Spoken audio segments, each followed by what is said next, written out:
Hello, Movie Mavens. Welcome back to the B Movies channel. My name is Bailey, and I put the B in movies. So just a little bit of a disclaimer up top. I went to record, and the cord for my mic was busted. The little silver protectant part on the USB cord had completely gone into the mic, and it was just the little wires, the little filaments sticking out. Fortunately, I was able to get the USB, the little protector, out of my mic easily, but we are just rocking with computer audio, taking us back to the early days of the B Movies channel, so apologies in advance if the audio is not as good as it usually is. But I still wanted to get a video out for you guys, so new cord is ordered, and next week we should be back to our regular sound. So, with that out of the way, hi, hello. I hope you're having a good week. If you're not, I hope your week gets better, or I hope that spending this little time together makes your day or your week just a little bit better. If you are new here, hi, hello. This is the B Movies channel. We're a continuation of our blog, which is bmovies.blog, which is always linked in the description box below, and I feel like we have a good time here. I have a good time here. So, a couple of announcements up top. First and foremost, the B Movies book club should be launching this month. I know that Elliot's been working really hard on it, and so that should be launched this month. So just keep your eyes peeled on the B Movies Instagram as well as Elliot's Instagram, which is reading.with.red, which both are always linked in the description box below. Second announcement, and this is crazy, we posted our 200th blog this week on Wednesday. Thank you. When we had our anniversary, on the 29th of January, I talked about it in last week's video, and I thanked you enough, but just thank you. I think that's so crazy. But as of Wednesday, the B Movies blog now has over 200 pieces for you to explore, which is nuts. So, very exciting. Definitely starting out a little upbeat. Also, are my blue light glasses fogging up a little bit because it's like 1,000,000 degrees in my apartment? Yes, it is. Was I also running around? Yes, I was. Do I think the two are related? I know they are, but we're gonna pretend like they are. So if you see my glasses fogging up, just ignore it. So, let's go ahead and kick off our blog roundup. So this week, over on the B Movies blog, again, if you're new here, we post blogs every Monday through Friday at 10 a.m. CST over at just bmovies.blog. And in October, we post Monday through Saturday. We kind of played around, honestly, with doing 6 days a week, but October's so nuts for me. Because those who don't know, I not only do the 31-day horror challenge that Nightmare on Film Street does every year, but I also do 13 days of costumes. It's also my favorite month of the year, so I'm going to 1,000,000 things. And on top of all of that, this year, I'm doing a movie day challenge, which will coincide with the 31-day horror challenge because I am not even that wild to do that many posts. So we've decided to limit that to October. But yeah, every October we do 6 pieces, but the other 11 months out of the year, Monday through Friday, 10 a.m. CST, over on bmovies.blog. You can also subscribe, and those will go straight to your email inbox, but be sure to check your spam or social because sometimes they like to filter themselves into other places. So, let's kick off our blog roundup. So, this week, on Monday, we talked about zombie love movies. It is the month of love, so why not talk about undying love? On Tuesday, we talked about creepy kids, which it's a piece I've wanted to do for a while, and I've had the title in my head for so long. And I was like, it's finally time to unleash this on the world, and what better time during a very loving and sensual holiday.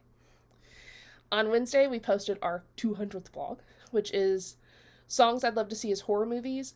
I think I'm going to turn this into a series. Y'all really seem to like it, so I think I'm going to make it into a new series where I just, as I come across songs or think about songs that I think would be really cool as horror movies, or just kind of movies in general. So I'm still figuring out a title, but this is probably going to be an ongoing series. And then on Thursday, we talked about Valentine's Day horror.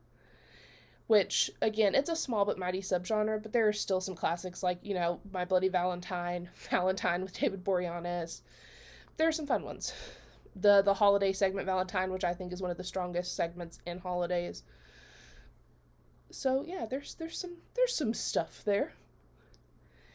And then today we posted a spotlight on Doris Day. I grew up with Please Don't Eat the Daisies and Send Me No Flowers. Send Me No Flowers, there were things that made me laugh harder than a lot of movies these days do. Like, it's just funny. And there's just something magnetic about Doris Day. It's just, there's just this, like, light and glow about her. And it's like I say in the piece, for her to have the stage presence she had in the 60s, like, obviously she always had a love interest, there's always stuff like that. But for her to be such a magnetic force is, I think, so commendable. And so I just wanted to do a spotlight. For those who know, we've been doing several spotlights on some older stars. I'm really excited. There's one that we have not released yet that I'm so excited because I'm very excited about it.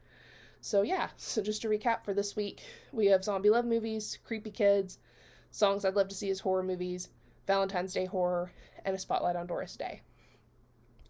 So next up, let's do our Bite Size Sunday hint.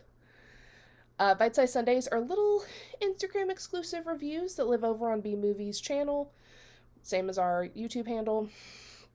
And these are reviews that I don't think warrant a whole piece, but I still want to talk about this content. And so for this week's Bite Size Sunday, the hint is Tinder, eat your heart out, real matches are made in governmental programs.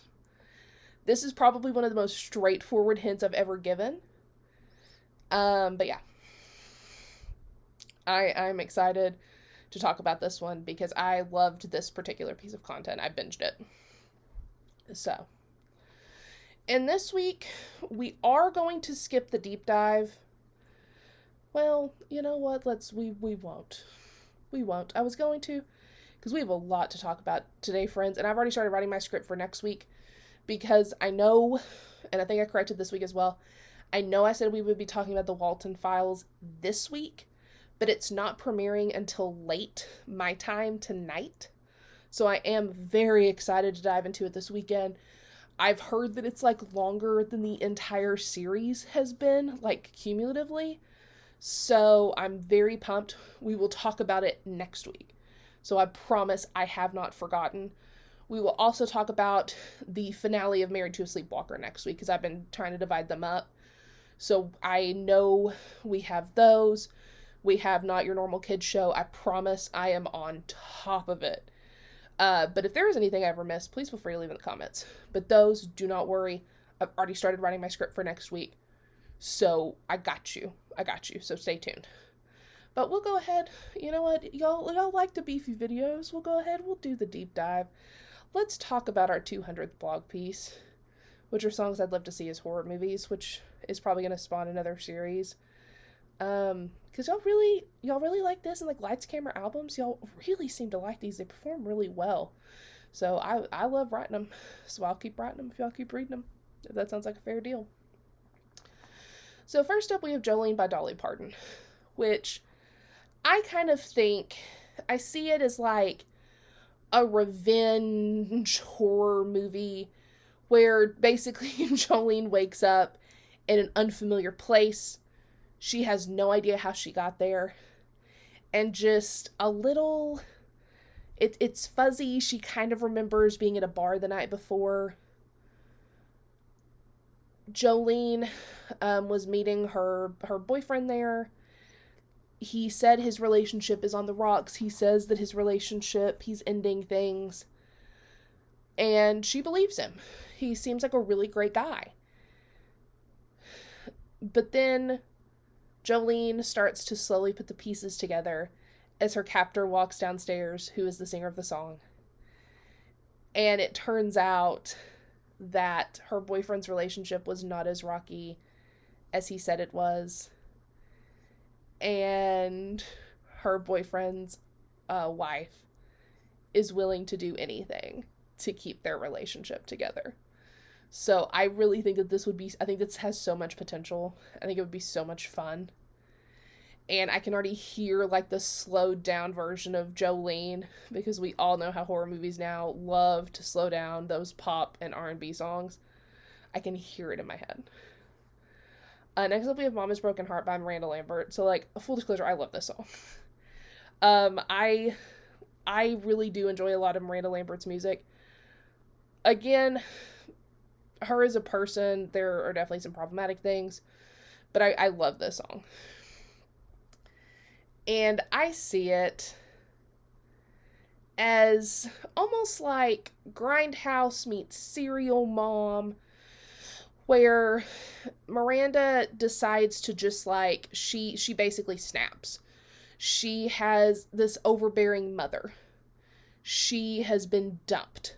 She is in high society and is so bored with it and doesn't want to be there. And so she decides to just cut loose, raise some heck. And at one point, I do think that she should cut her bang with, like, rusty kitchen scissors to fully encompass the name of the song. And I do think that Diablo Cody should write it, because I can see her having a field day with this. So next up, we have Loveful by the Cardigans, which, for those who don't know, all of the names within these synopses are either straight up from the song, the artist, or the band. And so Nina and Peter are named for the Cardigans. So Nina has only wanted to be loved. She's only wanted a successful relationship. That's all she's wanted her entire life. And so she finally finds Peter. And she's like, this is it. He's the one. Like, I'm finally going to have my happy ending. And they're very happy together. And there's an accidental miscommunication. But that little miscommunication is what causes Nina. She's at her wit's end, and she finally goes over the edge. And she wants Peter to love her at any costs. And I think that Radio Silence, if I had to choose, I think that they would be great for this, because I do see this as, like, a horror comedy. I do see this as being, like, a dark comedy, for sure. And then finally, we have The Night the Lights Went Out in Georgia. And it's Reba McEntire. I know it's a cover. I just always think of Reba's. It's the same with Fancy. So I see this as kind of like an 80s slasher meets The Town That Dreaded Sundown. So basically, Reba's brother, Seth, was charged in a crime and was unalived. And then a decade after his sentence was carried out, it seems that Seth may not be so unsubscribed after all, as everyone who winds up involved in his case starts to also become unalive. And Reba's also carrying a secret that could shake the town to its core. I just think these are so fun. I have one already that I would like to do in the next round, but these are so much fun. If you have any ideas for songs that would be really good as horror movies, drop them in the comments below.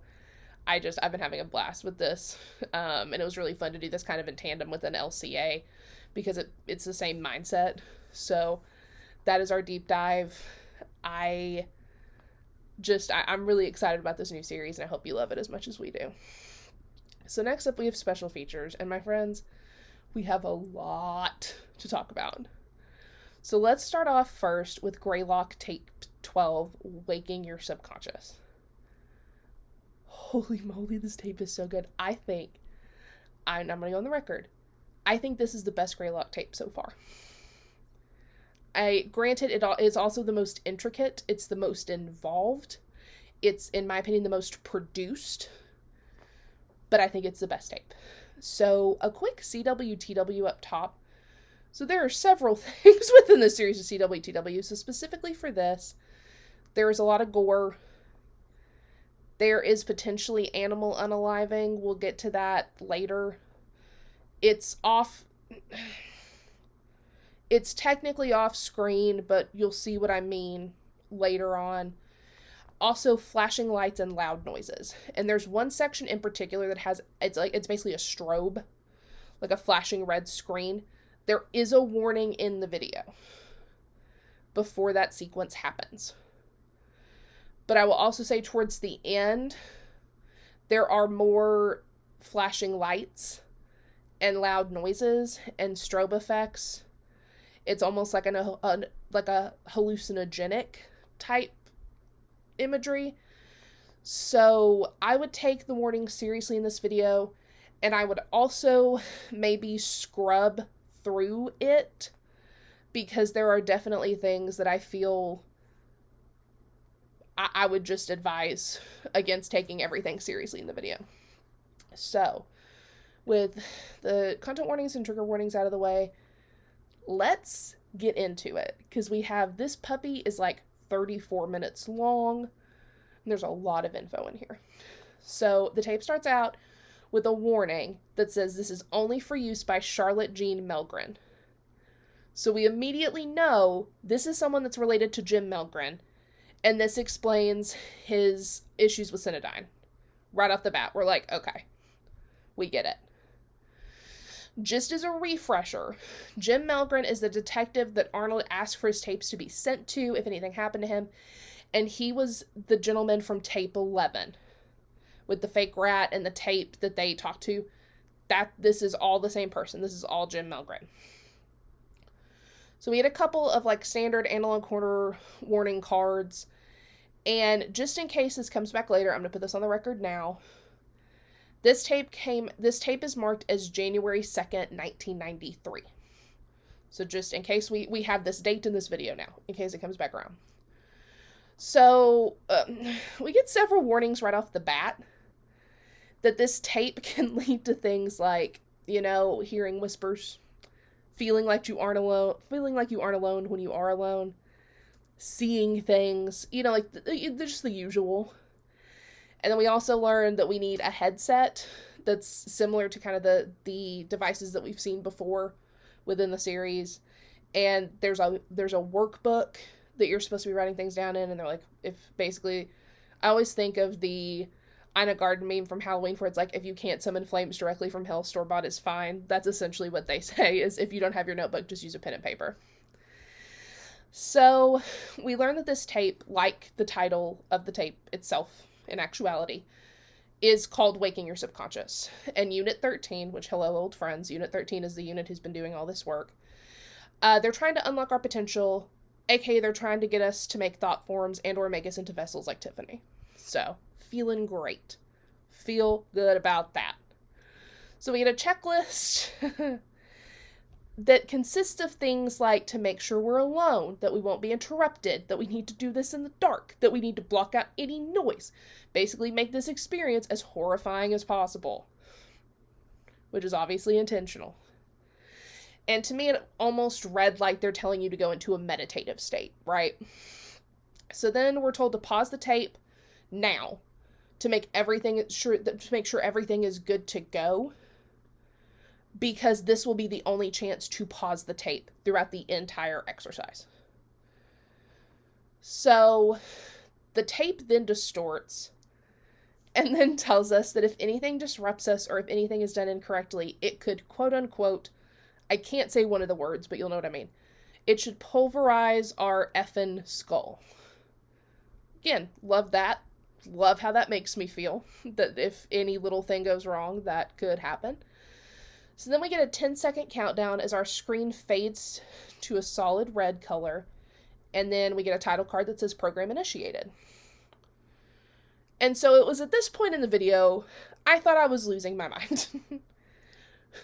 I will tell you, and this will come back in a second, if you were watching this video for the first time, keep your eyes on the right side of the screen. The back right side of the screen. Okay? Okay.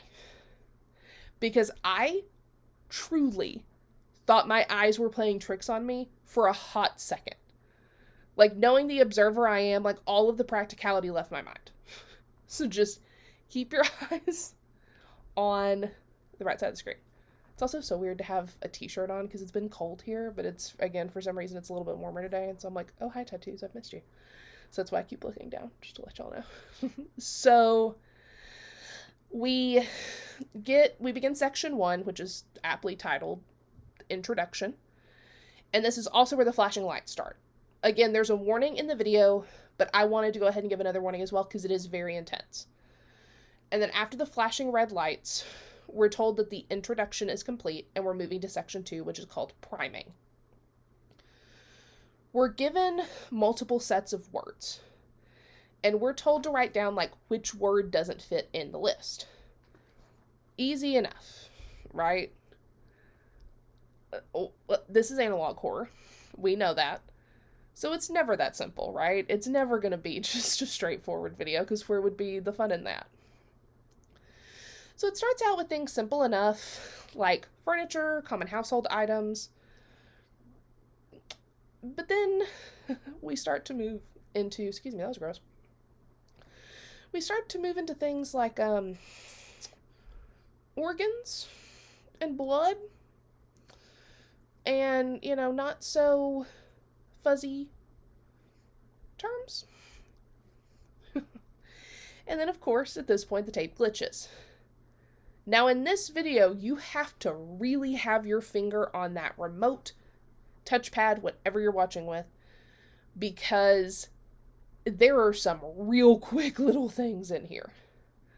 So I finally got it. We're not going to talk about how many times it took me to pause it. We get it. And we get an article about Charlotte Melgren starting an animal shelter for dogs in the area. And then we also get a screen that says All You Cherish will be remade, which, again, don't feel great about that. And then here's where it becomes obvious your girl was not losing it.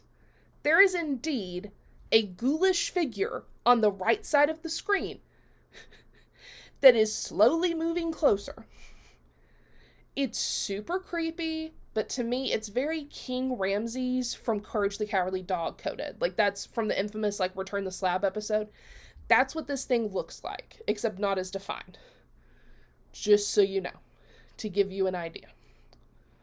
So the words in the word set obviously progressively get worse, with things like frightened emotion descriptors, visceral words. It keeps getting worse and worse. And the screen glitches multiple times. And there are phrases like love contorts her flesh and bone that pop up. There's a missing persons flyer on a telephone pole for Charlotte. And most interestingly, there's a title card that says, "Where is your precious daughter, Jim?" So there it is. Jim's daughter has been impacted by all of this Anodyne stuff, Unit 13, the thought forms. And so that's why he is so vehemently against them, is somehow his daughter is wrapped up in all of this. And then I should mention yet again, that ghoul that I thought I was fully hallucinating is also just moving closer throughout this entire thing. So be prepared for that. So after the priming is complete, we receive a warning screen that, again, you have to hurry up and pause. And it says there are unauthorized alterations detected, i.e., all of these glitches seem to have been put in after the fact. At least that's how I'm interpreting this. I also believe this means that everything after this warning was also altered. So, section 3 onward, I believe everything from that point onward has been altered. So things we've seen before, and I think that this is the full warning that, hey, everything from here on out has been altered. So then we move to section 3, which is called conditioning.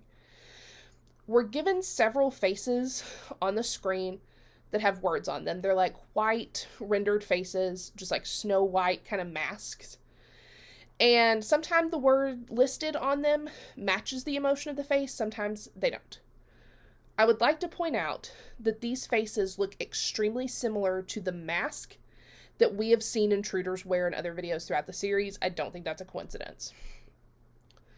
So we're instructed to say the word out loud, regardless of whether or not it matches the emotion. And then the faces start to speed up and become distorted. And the faces then glitch out, and then we see a new face with the word changed stamped across the front, which obviously can't be good.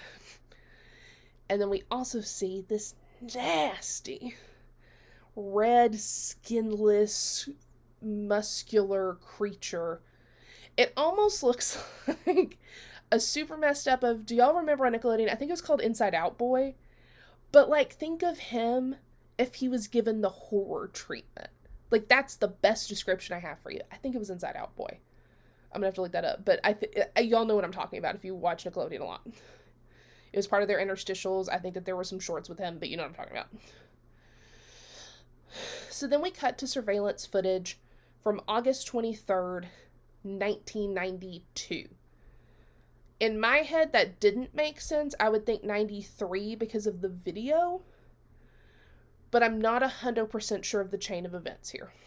So, I think it says 92, but correct me. We see Charlotte's animal sanctuary and the camera begins to glitch as we see what appears to be a thought form passing by. If you remember from previous videos, it's kind of like the opaque circle, and so that's what it looks like.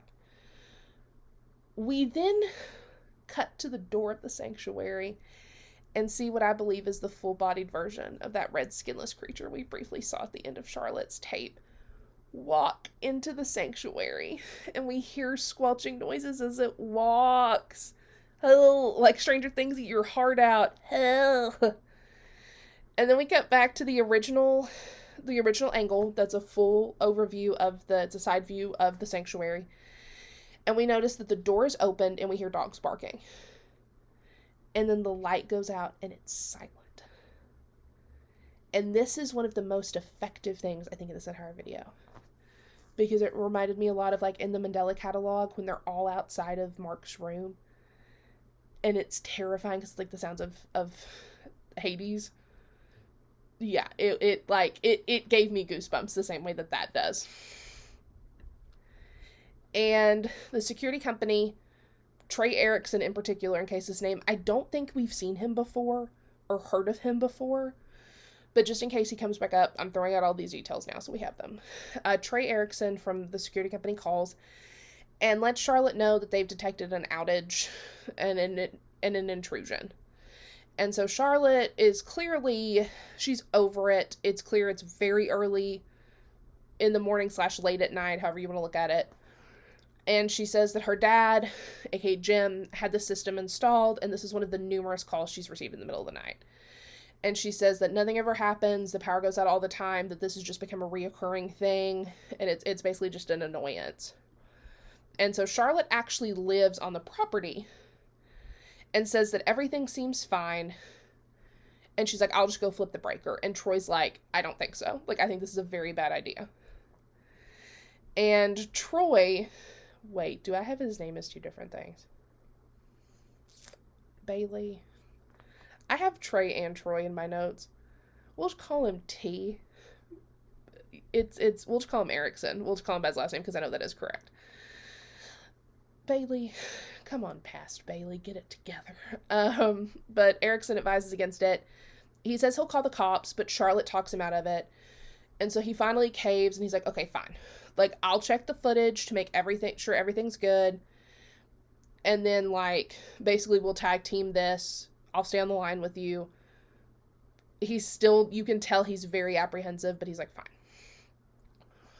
So Erickson begins to get some playback errors from the angle that we saw the entire creature from that opening shot. And Charlotte says she'll go check it out. And Erickson is still very apprehensive and he tells her to be safe. So he continues reviewing the footage and sees a door open and close by itself. And he just continues to get all these file corruption errors. And then we see that nasty thought form crawling on the roof of the portable. And at first you think Erickson misses it. I don't think he does. So put a pin in that for a second. We then see that, like, horrifying skinless entity in all of its glory at the front door as it walks in, like we did a second ago. And Erickson is still fighting with the footage because he keeps getting all these corrupted files, all of these playback errors. And so then Charlotte goes to check on the dogs, and the portable is silent. Like, there's no noise. And see, I have 3 dogs, and I can tell you, it's in my house right now, it's quiet. But I know at any second, like, and y'all have heard, like, at any second they'll start barking. It's rarely just, like, this quiet, and it's because they're all tired. Because we played hard today. So, Erickson tells her he doesn't think she should go in there. And he tries to explain to her what he's seeing without flat out basically saying, ma'am, there's a hellspawn trying to enter your premises. Like, that's what, like, he's, like, trying to discreetly be like, run. Like, you're in danger, girl. Go. So then Eric, he admits when he reviewed the footage, he's proven these aren't false alarms. So I think this proves that he did in fact see that creature running on top of the portable and did see everything that we saw. But he's just trying to, like, keep himself composed, like, compose himself for Charlotte.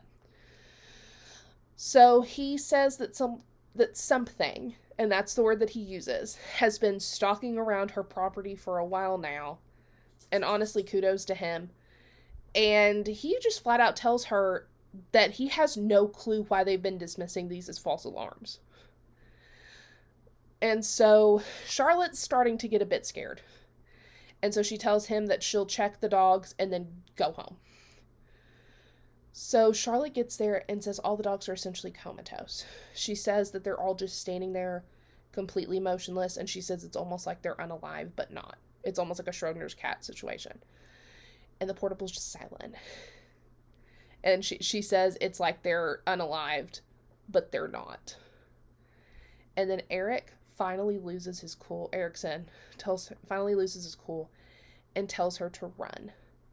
Because he saw what we originally saw up top, which is the full figure entering that thing. He calls the authorities and he tells her to go. We hear a scream and the sound of things knocking. The sounds are just so good. Don't ever underestimate a good sound. It's so good. The sound works so good. And Charlotte says that something, which we know to be that thing, has ripped the flashlight out of her hand. And Erickson says that they should be there in about 3 minutes. And then Charlotte tries to escape. But claims all of the doors and windows are gone. And then we cut back to the angle, the wide shot. And the doors and windows are both gone. And Erickson starts flipping through to confirm what Charlotte's saying. And the doors and the windows that were there are all gone. And he's trying to Erickson is, like, trying to comfort her. And then we hear snarling and growling in the background as Charlotte begins to cry. And then after Charlotte says a door repeatedly, the door returns, aka I believe she manifested it, and I also believe that in her fear, she made them disappear because she was scared. And so it's like a manifestation of being scared, and so she could no longer keep that illusion up, and then she brought the doors back. She says she can't see anything and that it's so dark and that she can't tell where she is. Erickson continues to try to coax her out of the portable, and he tries to support her. Charlotte thanks him, and then she heartbreakingly says, I should have listened to you. And then we continue hearing snarling and these just, like, guttural noises, and Charlotte's breathing. She continues to try to escape. And then this is the other part of the video that just made my skin crawl. It's quiet, like silent, for a couple seconds. And then Charlotte says, I think my skin is moving. And then we hear nasty screams and snarls and all kinds of gnarly noises. And this really stuck with me.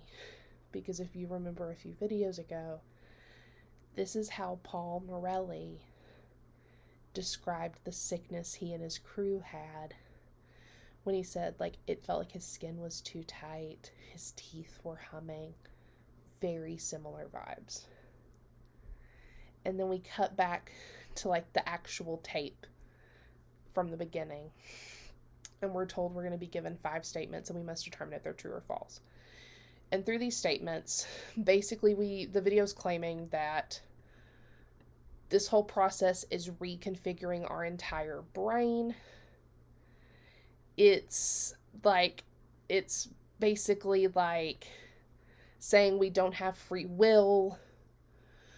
We're told that some entity resides within all of us and we should basically embrace all of the bad stuff we think and like help that come to fruition. We get told that everyone is able to betray their own morals and values given the right. It's just like some gnarly, deep stuff. It reminds me a lot of the ending of Rapid 8 from last video.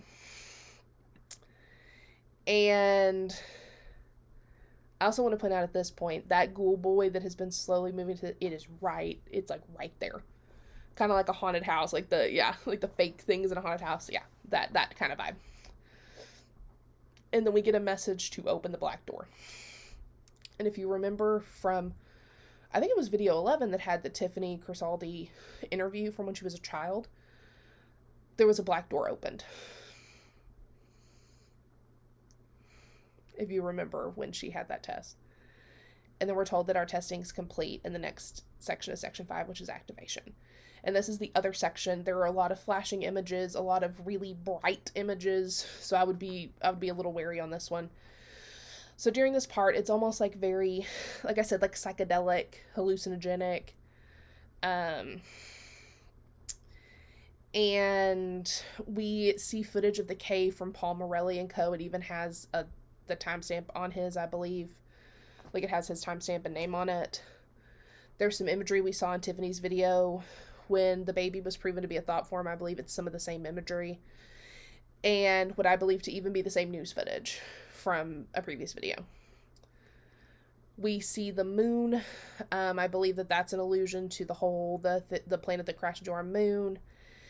And to me, this entire instructional portion is like a way more advanced exercise of what they showed Tiffany had to participate in as a child. I think that this is like the advanced, like 2.0 version.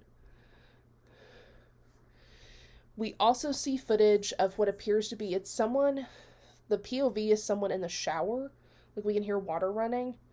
And someone in the shower as the bathroom door opens.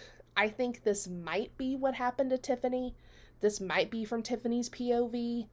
Not 100% sure on this, because we've also gotten other people's POVs. I also, during this portion, I cannot understand what these voices are saying to save my life. So if you know what they're saying, let a girl know. I think some of it needs to be run backwards, but, I think some of it is backwards, rather it needs to be run forward. But I even turned on the captions, and the captions were not picking words up. So if you know what they're saying, let me know, because I could not make anything out to save my life. And then after all of these images, we're told that activation is complete, and we cut to the police footage from the officer who responded to Erickson's call. And I was not prepared for what's in the basement. I was not prepared, because because Charlotte had mentioned the breaker was in the basement. So, the best way I can describe what's in the basement to you is to use another movie as a point of reference. If you remember in Color Out of Space, when Jolie Richardson and her son get hit by the color wave and they morph together, that's what Charlotte looks like, but she's been morphed with some of the dogs. And it's very graphic. It's very gross. It's a lot. Yeah, so I'll give you a moment to sink that. So, like, just know, it's not funny. It doesn't the camera does not focus on it for too terribly long. It is animated. I think it's wonderfully animated, but it is animated too, if that makes things any better. But just fair warning. And so the video ends with a few more, with the officer basically running out, and that's kind of how things end. So first of all, this video gives me big Local 58 Real Sleep vibes, and I love it. That's what this is very reminiscent of to me, this whole video. So my question is, at the end, I think my question is, like, were the dogs thought forms? I kind of think that all of these dogs were thought forms of Charlotte's, and that's why they froze when the thing came in. It would also explain why they were combined with Charlotte, how she was able to manifest the door back, and I believe that she also made the doors disappear because she was scared.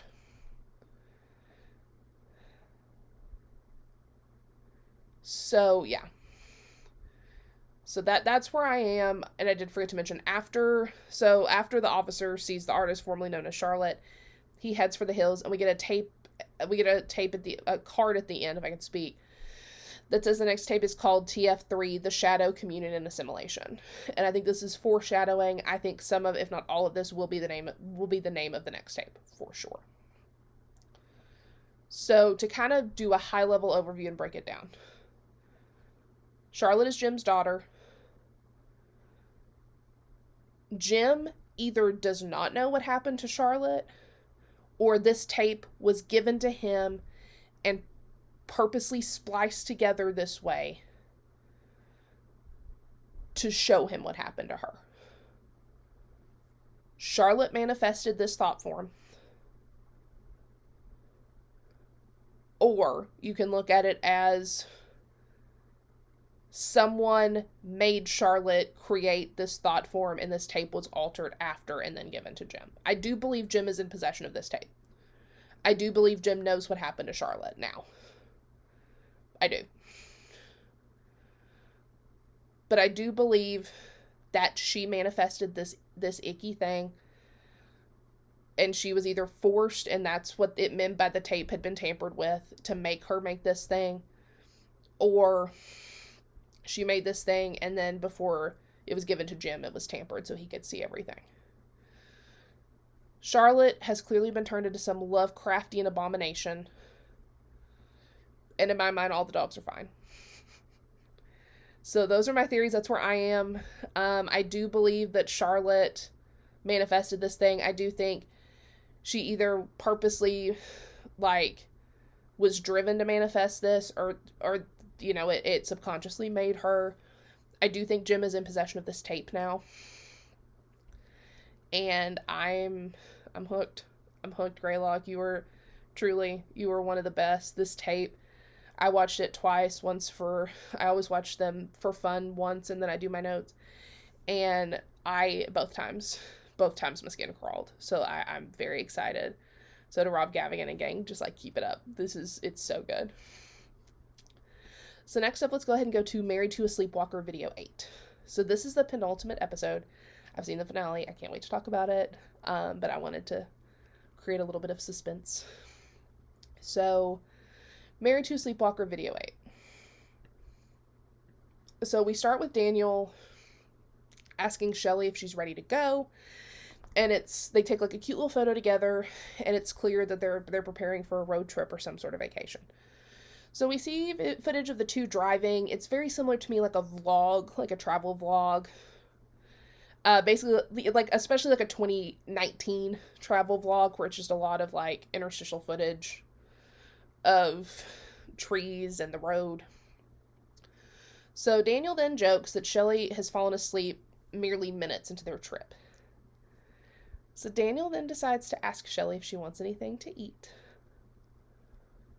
When Shelly opens her mouth, it makes that guttural noise she used to make when she would sleepwalk. It's brief, but needless to say, Daniel is fully shaken up. Shelly then just kind of comes out of it, and she claims her sinuses are starting to act up and asks if they can please turn off the air. So then we cut to Daniel in his office, and he's just distressed. And we find out that Mary Q sent Daniel another email telling him that this is not Shelley, and she was kidnapped because she found, if you remember, that slug in her arm. And Mary also tells Daniel to cut her, insinuating that she either won't bleed or there's going to be something abnormal. Daniel acknowledges to us, he's like, I know it's weird to trust Mary, but she's been right about everything so far. And so then Daniel, because if you remember the last video, they took down all the cameras, Daniel orders tiny little security cameras, and then we get them married to a Sleepwalker title card. So Daniel hides a camera around the house to record Shelley throughout the day. Daniel leaves for work, and Shelley kind of watches him from the fridge. And we get a voiceover from Daniel that, like, she's obviously not acting normal. And so throughout the day, she's, like, laughing at the TV. It's completely off. Voices seem to whisper and tell her, like, where we don't hear them, but, like, they seem to tell her where the cameras are because she finds them. There's also some of the same camera distortion that we saw on the detective's first visit after Shelley's return. And so Shelley rounds up all of these cameras. And when Daniel comes home from work, she presents them in a box and questions, like, why he's recording her. And he's like, there's still something wrong. Like, you're still sick. And so then she basically twists it and says Daniel isn't happy for her. And essentially says that it's Munchausen's by proxy. Like, that's what's going on here. So then Daniel finally just blurts out, like, I don't think you're you. And, like, calls Shelley out. And so he questions again what happened in the woods. Shelley says she doesn't remember. And Daniel begins demanding the truth and asks if she'll let him cut her. And so then she's like, I'm leaving you. And just starts to pack. And Daniel's like, you can't just leave. And so they continue arguing from their bedroom to the kitchen. And they basically start fighting over a suitcase. They start playing tug of war. And Shelley winds up falling into the wall and hitting her head. And then we cut back to Daniel in the office. And he's like, yeah, so here we are. And we hear Shelley yelling for him in the background and asking where he is. And so we know that the finale's coming. I've watched it. I think it's very good. I think the wrap-up's very good. I was right about some things. I was wrong about some things. I don't have answers on some things that I have hypothesized. But I'm really excited to talk about the finale next week. And I mean, Vintage 8, again, you know we love it here at B Movies. So thank you for bringing us all this wonderful content. So, with those out of the way, and I don't mean that happily, I'm so happy to get to talk about them, and talk to you about them. We are going to wrap it up with subtitles. So these are just little snippets of news, pop culture news from around the internet. So to start us off, Amanda the Adventurer 2 has been announced, and a teaser trailer has been released, and it's very good. You should definitely watch it if you haven't. Tim Burton has been tapped for a remake of Attack of the 50-Foot Woman. No news yet on whether or not it will be played by Helena Bonham Carter. Which I'm joking. Kind of. We know she'll be in there somewhere.